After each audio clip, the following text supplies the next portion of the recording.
On a hot summer night, July 29th, 2007, Shea McDonough and her family were at home in Bridgewater, Massachusetts, never imagining that around 4 a.m. their lives would take an unexpected turn as they faced a serial killer in their own home. Jeannie's daughter Shea, 15 years old at the time, had left the front door unlocked so her older brother could enter without waking her after a night out.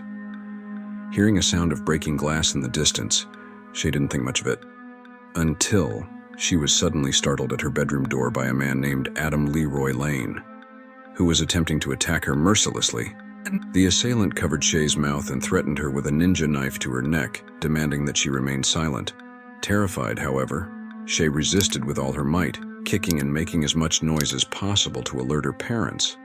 Kevin, not imagining what was happening and believing that perhaps his daughter had been having a nightmare, went to her room. Upon entering, he was confronted by a burly man, completely dressed in black and wearing a black mask. It was completely terrifying. Without a second's hesitation, Kevin pounced on the assailant to stop him and save his daughter's life. The McDonoughs are a close-knit family from Chelmsford, Massachusetts, a town located 30 miles from Boston. The family consisted of Kevin, the father, Jeannie, the mother, Shea, their 15-year-old daughter, and Ryan, their 18-year-old eldest son. Sensing something was wrong, Jeannie hurried to Shea's room. Upon arriving, she saw her husband entangled in a fierce struggle with a stranger next to their daughter. Without hesitation, she rushed to Kevin's aid. Trying to wrestle the knife from the intruder, instinctively Kevin shouted to his daughter, "Call 911 and get my gun." Although he had no weapon, something inside him told him to say that to intimidate the intruder and keep him on his toes. After the family fought with the assailant for several intense minutes, Shea ran down the hallway, picked up the phone, and dialed 911. That's when the fight took an unexpected turn. Kevin, believing he had the situation under control, felt his grip on the intruder falter for a moment when he saw blood on his wife's hands. Taking advantage of that distraction, the assailant took his chance. Suddenly, Kevin felt a burst of adrenaline as the attacker, in a desperate attempt, rose from the bed with Kevin riding on his back, and Kevin thought, "This is it. We're all dead." The intruder lunged for the door, but before he could break free and escape, Kevin and Jeannie caught him again, determined to keep him under control until the police arrived. It was a constant struggle, where one minute Kevin and Jeannie had him overpowered and the next minute the situation would change. It was frightening. With his years of wrestling experience, Kevin finally got his arms around the man's neck. "In high school I wrestled," he thought. He knew a chokehold was his only option against an opponent of that size. Holding him down and taking him down, he felt the breath being knocked out of him. With force, he choked him and, throwing his weight back, brought him to the ground and held him firmly. Shea was still on the phone, urgently relaying all the details to the police, not knowing if his father was still winning the fight against the intruder. For 10 minutes, he waited anxiously outside. But then all was silent in the house. She had no idea if her parents had managed to subdue the stranger, or if something much worse had happened. Suddenly, Shea saw a police car approaching in the distance. When the officers arrived, she quickly explained the situation. Without hesitation, the police officers rushed in, heading straight for the bedroom. The police saw her father pinning the man to the ground while her mother stood next to them, holding the knife in her hand. The police proceeded to handcuff the intruder, and for the first time that night, the family could finally breathe a sigh of relief. Adam Leroy Lane, a man in his mid-40s, was initially arrested for home invasion. He lived in a house in Jonesville, North Carolina, with his wife and children, in a very quiet town. Although he had no significant criminal history, the police soon discovered that he was a truck driver and that his vehicle was parked just a few feet from the McDonough family. As they began to inspect the vehicle more closely, they realized that there was something much more sinister and disturbing lurking in the man's past. They found a pair of large hunting knives and a fanny pack with dangling knife sheaths. There was also a strangling wire, a Chinese throwing star, and a leather mask with cutouts for the eyes and mouth. It was at that moment that they understood that they were not dealing with a simple thief. However, the darkest secret was about to be revealed. Among his belongings, the officers found a movie inside a DVD player. The film was entitled Manhunt. In it, a killer kills for no apparent reason, simply for the pleasure of it. It wasn't long before investigators realized that these murders matched the scenes in the movie. this is where the dots begin to connect with the Monica Massaro murder. The investigator noticed a pattern and glimpsed a possible link. Officer Jeff Noble and his partner George immediately traveled to Chelmsford. During questioning, the detectives asked Lane about Monica Massaro, but he showed no willingness to cooperate. However, when the detectives got up to leave, Lane motioned for them to return. Once he sat back down, Lane finally broke his silence and confessed to his murder of Monica Massaro. Adam's last words sent a shiver down Jeff Noble's spine, as he casually mentioned that he cleaned his knife every week, hinting at something far more sinister. There could be an untold number of other murders. In a small peaceful town called Bloomsbury, New Jersey, lived 38-year-old Monica Massaro.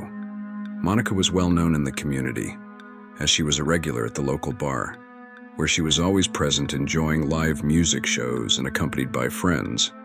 However, in the last few days there was no sign of her, and this absence set off alarm bells in her surroundings. Monica had a small cleaning business, and her clients counted on her regular visits. As the days went by without news of her, concern began to grow. Finally, a local police officer went to her home, found that the front door was open, knew that something was wrong, found no one on the second floor, went to the bedroom, and it was at that moment that Monica Massaro's body was discovered. At around 11:00 p.m., in a nearby town, another woman had her own terrifying encounter less than 24 hours later. While walking her dog, she saw a man standing in the street, dressed in black, with a mask covering his face and blades tied around his waist. She started running in terror, reached her house and locked all the doors and windows. Although she managed to escape, she was the first to get a clear view of the man. For the first time, police finally got a description. The news spread quickly beyond state lines. Everyone was on high alert, but the most disturbing thing was that no one knew when or where he would strike again. But that's not the end of the story, as officials linked another crime that occurred on July 13, 2007. In West Hanover Township, Dauphin County, Todd and Darlene lived a quiet life in a suburban neighborhood where they raised their two children, Nick and Nicole, together. Darlene was an outgoing and very friendly woman. One night, Darlene was on the phone late with a friend. It was around 2 a.m. when suddenly Darlene's scream echoed on the other end of the line, and the call was abruptly cut off. Her friend rushed to Darlene's house and upon arrival found her lifeless, with a slash across her throat. In shock, she began banging on the door, desperately trying to call for help. When no one answered, he finally called 911. It was then that Todd was awakened by the screams of the police, who handcuffed him while they clarified the situation. With no sign of an intruder, the officers began to suspect that her husband, distraught after explaining what had happened, might be hiding something. They decided to subject Todd to a polygraph test and question him repeatedly. In addition to the loss of Darlene, the family had to bear the weight of doubt that now fell on him. Investigators sent Adam's knives to the lab, hoping they would reveal the full extent of his crimes. The DNA results from Lane's knife had come back from the lab. When the lab tested Lane's knife, profiles of 5 different victims, including Darlene Ewalt, were found. With all the evidence in hand, investigators were finally able to reconstruct the murder. Eventually, the case went to trial. The McDonough family took the stand, and Adam Lane was sentenced to 25 to 30 years in prison for what he did to the McDonoughs. Justice was being served. However, this conviction was only the beginning. A month later, the McDonoughs headed there to support the Massaro family during their own trial. Seeing Monica's elderly parents, they offered words of comfort and accompanied them throughout. Adam was then sentenced to 50 more years in prison. Although the Massaro and McDonough families had done justice, Todd Ewalt still carried the weight of his own accusations. Despite the charges, he had no way to prove his innocence. However, everything was about to change. As Darlene Ewalt's husband, Todd found himself surrounded by support. The McDonoughs and Massaros were present at the trial, and there was great solidarity between the families. They all shared a deep connection, forged as a result of being tormented by this individual. Adam Lane accepted a plea bargain, which would add only 10 to 20 years to his sentence. In doing so, he was able to avoid the death penalty.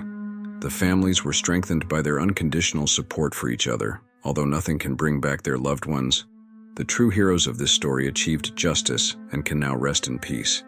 If you think justice has been done, don't forget to like us and turn on the little bell so you don't miss any more cases. See you next time.